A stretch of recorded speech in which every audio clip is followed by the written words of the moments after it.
la senyora Mercè Conesa, que és la presidenta del Port de Barcelona, un port que és segurament el principal hub logístic del sud d'Europa i de la Mediterrània, que l'any 2019 va moure mercaderies per valor de 86.000 milions d'euros i que representa un 22% del comerç marítim a l'estat espanyol. Per posar xifres, també l'any passat van arribar a Barcelona 3,1 milions de creueristes i 1,5 milions de passatgers en ferris de línia regular. La comunitat portuària de Barcelona allotja 450 empreses i dona 41.000 llocs de treball, tant directes com indirectes. Saludem la senyora Mercè Conesa, que ens agradaria donar-li la benvinguda a casa aquí a Terrassa, la seva ciutat de naixement, però ho hem de fer així amb aquestes distàncies. Senyora Conesa, la pandèmia, benvinguda. Moltes gràcies, Quico. Molt contenta de retrobar-te. També saludar a la Sol Roig, al Jaume Perarnau i, evidentment, al Ricard Font, que sempre em pren minuts de les meves intervencions, que ho sapigueu. Ja hi estem acostumats. És broma, és broma. Molt contenta de ser amb vosaltres. Prenem nota d'aquest retard, o sigui que no li traurem a vostè. Senyora Conesa, per començar, aquesta pandèmia, aquest 2019, un dels grans perjudicats ha estat el turisme i especialment el món dels creuers, el sector dels creuers, que ha estat evidentment aturat i que possiblement tardarà una mica a recuperar-se. Com afectarà tot això al Port de Barcelona? Sí, efectivament. Nosaltres hem patit, com tots els sectors en general, aquesta pandèmia, però nosaltres tenim una fortalesa, que és que el port és un port molt diversificat. Això ha fet que hi hagi uns sectors molt resilients que han pogut aguantar l'embat de la caiguda de tràfics, però en canvi hi ha uns sectors que han estat els que han patit de manera dràstica aquesta caiguda, que és el sector relacionat amb el turisme i amb els creuers. Efectivament, en aquest moment no hi ha una data de reinici de l'activitat de creuers, tot i que estem treballant una sèrie de protocols tant amb les empreses de creuers com amb les autoritats sanitàries per intentar que la situació es pugui normalitzar al llarg del 2021. Però ha sigut, diguéssim, el tràfic que no ha pogut tenir oportunitat de recuperar-se, mentre que d'altres, i crec que el president de Ferrocarrils ho apuntava molt bé, tràfics com el de les potasses o tràfic com els de vehicles, que tots han tingut una tendència a la caiguda, han pogut recuperar-se. Molt bé, doncs hem sentit, gràcies Mercè Conesa, hem sentit tot el pla de futur de Ferrocarrils i també del sector ferroviari. Ara és el torn que vostè ens expliqui com es transformarà la mobilitat en el sector marítim. Molt bé, doncs jo, si us sembla, compartiré pantalla. He preparat una presentació. Aquí la tinc, a veure si la podeu veure. Sí? La podeu veure tots? Sí. Molt bé.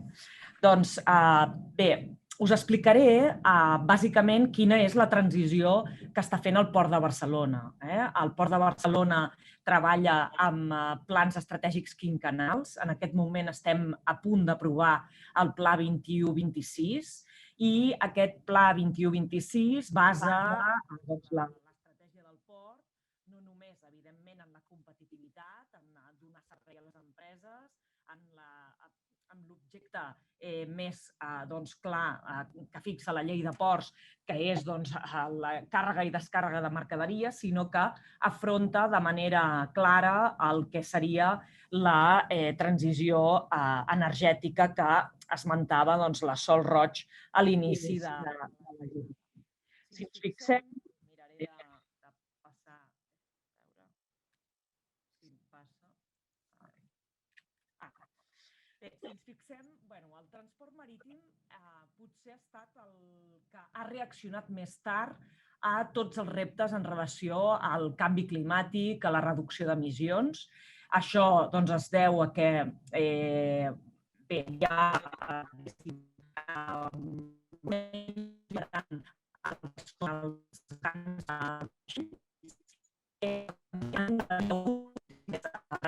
de manera que fins al moment, quan la indústria no s'ha plantejat fer unes modificacions importants, no teníem realment apostes industrials interessants que ens permetessin afrontar aquesta revolució ecològica que és imprescindible. I, clar, el paper del sector portuari, que és un paper molt important en el sentit que el món basa una part molt important de la generació de riquesa a través del comerç exterior. Si nosaltres ens mirem les balances comercials dels països que tenen més PIB, són balances comercials positives, això vol dir que són exportadors i que basen en l'intercanvi i el comerç exterior amb una part d'aquest PIB i de la possibilitat de progrés de les seves empreses. En aquest sentit, com us deia, això ha estat molt lent, però sí que des del port hem volgut fer incís en una sèrie de projectes que per nosaltres són clau i que estaran recollits ja, no només aprovats pel Consell d'Administració, sinó recollits en el proper pla estratègic. Bé, si ens fixem, nosaltres tenim ja una sèrie de statements que fan que tinguem certes obligacions i sobretot que obliguin a la indústria del vaixell, perquè el port pot fer una sèrie de transformacions, però aquestes transformacions que faci el port han d'anar alineades amb les transformacions que faci la indústria. Per tant, si ens fixem aquí, us deixo unes dades de les emissions de gasos d'efecte hivernacle que generen els vaixells, quin és l'objectiu a 2050 i què ha fet la IMO, que és l'Associació Marítima Internacional o l'Organització Marítima Internacional, on ja fixa una estratègia inicial de reducció d'emissions i això sí que comença a vincular a la indústria. I això és molt important que la indústria se senti interpel·lada. Bé, en relació als ports tenim diversos reptes. D'una banda, com des del port som capaços de generar energia renovable per disposar d'una electricitat neta. Aquí hi ha ports que van més avançats. Si nosaltres fem una anàlisi dels diferents ports europeus o ports americans, per exemple, veuríem diversos estadis d'evolució, però en el cas del port de Barcelona, nosaltres en aquest moment estem desenvolupant un pla de generació d'energia renovable i estem avançant en aquest moment. Ja tenim un DAFO en relació a quina seria la possibilitat d'usos, d'espais, de sostres que ens permetrien utilitzar aquesta font, aquesta energia renovable, però en aquest moment estem encara dissenyant els models de gestió. El que en aquest moment no hem avançat encara és amb el model de gestió, que és el que abordarem precisament aquest any 2021. Un altre dels projectes és la infraestructura de connexió elèctrica per a vaixells al port. Aquí el nostre pla concretament és el de l'electrificació de molls, després en parlarem una mica més, però aquesta connexió elèctrica pot ser a través de l'electrificació de molls, però o sigui des de la xarxa o des d'un grid que ens subministri Red Elèctrica Espanyola, o pot ser a través de sistemes alternatius o d'altres tecnologies, com pot ser des de l'hidrogen. El pla d'acció, com us comentava, del port és, d'una banda, descarbonitzar l'activitat, reduir la contaminació, incrementar la intermodalitat i desenvolupar aquest nou model energètic. Si nosaltres ens fixem, les emissions anuals de CO2 a l'activitat portuària en aquest moment del Port de Barcelona, si ens fixem i calculades d'acord amb les metodologies acceptades pels experts a nivell internacional, estaríem parlant que el Port de Barcelona suposa el 9% de les emissions anuals de CO2 de la ciutat de Barcelona. I aquestes desgranades serien 210.000 tones vindrien de vaixells, 78.000 del consum elèctric de les instal·lacions i 20.000 de vehicles lleugers, maquinària, grues, etc. Això és important destacar-ho perquè, clar, la ciutat de Barcelona, les tones generades per tota l'activitat de la mobilitat industrial, de les edificacions, suposen 3 milions, 3,4 milions de tones. I el port, el que suposa en aquest total de la ciutat, seria només 315.000 tones. Això ha generat a vegades dificultat en el còmput. És a dir, si al còmput hi posem després la petjada que té tot un vaixell, des que surt de Shanghai, per exemple, fins que arriba al port de Barcelona, o tota la petjada que té un contenidor o tota la petjada que té la mercaderia, és diferent. Però si nosaltres analitzem estrictament i seguint les metodologies acceptades pels experts a nivell internacional, computant emissions generades dins el que és la infraestructura portuària, estaríem en aquest 9% del total de Barcelona. Bé, com us deia, l'estratègia verda del port implica 3 eixos claus.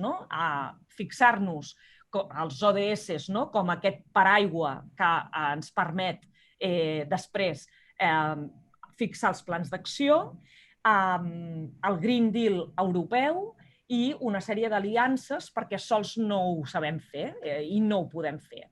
Què vol dir que no ho sabem fer o no ho podem fer? És que el Port de Barcelona és expert en càrrega i descàrrega de mercaderia, és expert en operacions marítimes portuàries, és expert en terminals marítimes, però no és expert en gestió d'energia.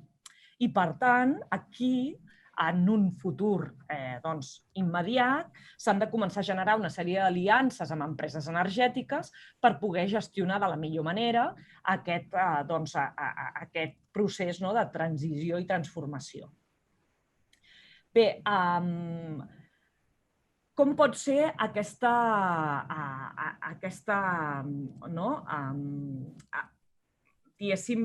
alimentació energètica? Com dèiem, a través de noves fonts d'energia. Aquestes noves fonts d'energia poden venir i vindran per un pla agosarat d'energies renovables en el mateix port. Vindrà també per alimentació d'energia elèctrica als vaixells, però també vindrà per l'impuls de combustibles més nets. I en aquest moment, la indústria està en un moment en què hi ha una aposta pel GNL. Jo no dic que sigui bona o dolenta, perquè si ens fixem, al final el gas també està a la columna dels dolents, per dir-ho d'alguna manera. Per tant, sí que dic que en aquest moment la indústria naviliera el que ha vist com més senzill i més fàcil és apostar pel GNL mentre no es desenvolupen altres sistemes que els donin més garanties. Aquesta és una aposta que ha anat en funció de cada companyia. Per exemple, hi ha una companyia que ha apostat radicalment diferent, que és Grimaldi, que ha apostat per vaixells d'emissions zero mentre estan al port i que ho fa amb bateries de liti. Bé,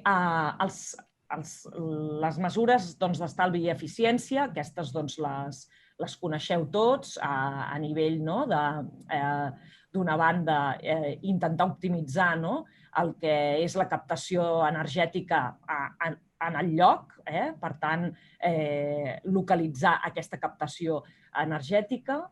L'aprofitament del fred, nosaltres tenim una planta d'Enagas per naus de fred. El port té una necessitat molt important de naus de fred per tot el que és l'alimentari i fins i tot el farma, ara s'ha vist amb les vacunes de Covid.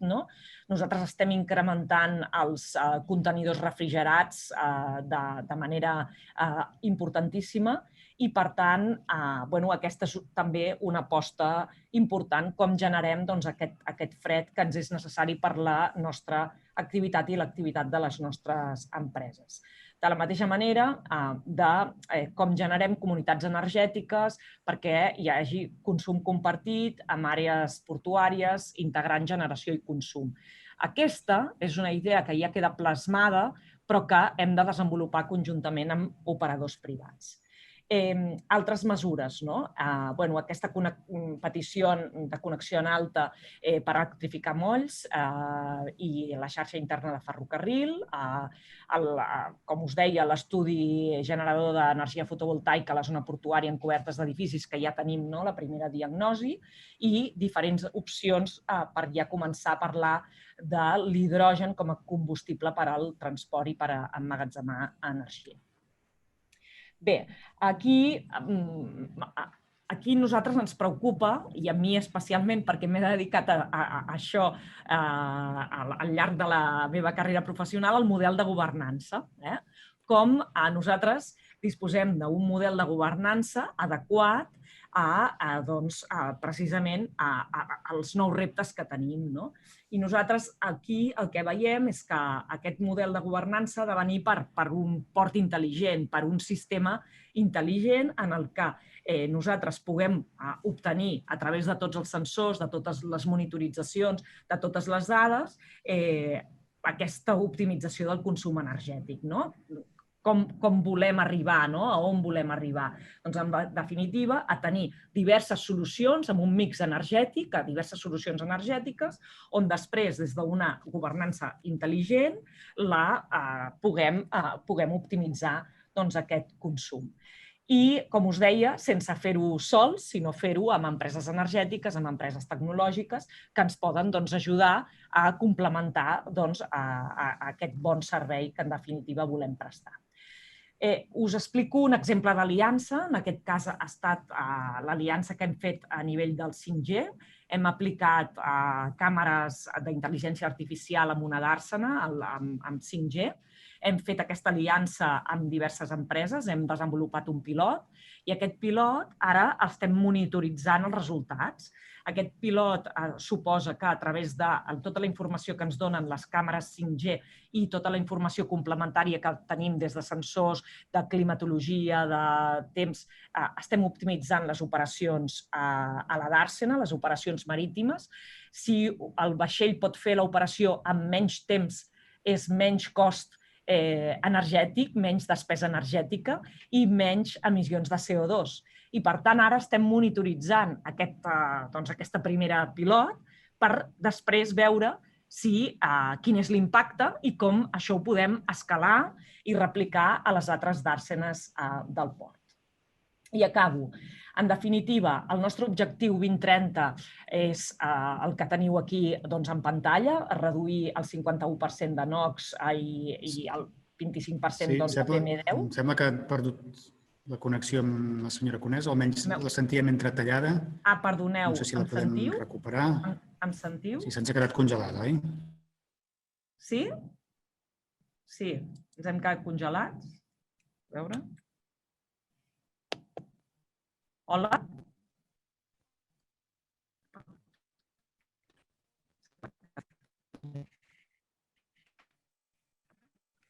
Yo sí te oigo, Mercè. ¿Sí? Sí. Qué bien. Gracias. Me he quedado aquí. Sí, yo te oigo y te veo perfectamente. Vale, pues... O sea que no ¿Sí? sé muy bien. Vale. Bueno, era l'última diapositiva. Ara em sentiu? Sí, ara l'hem recuperat. És l'última diapositiva que volia compartir. No l'hem tallat expressament, No. Era els objectius. Al final, si no ens posem objectius concrets, si no tenim plans d'accions concrets, si no ens mesurem, no sabem si estem complint i si estem anant en el bon camí. I el fet de tenir indicadors i de mesurar-nos ens permet reconduir i rectificar en algun punt del camí. I, per tant, aquests serien els objectius que ens hem marcat i aquesta seria, en síntesi, amb molta síntesi i molt de pressa, l'estratègia verda del Port de Barcelona. I moltes gràcies a tots per escoltar-me.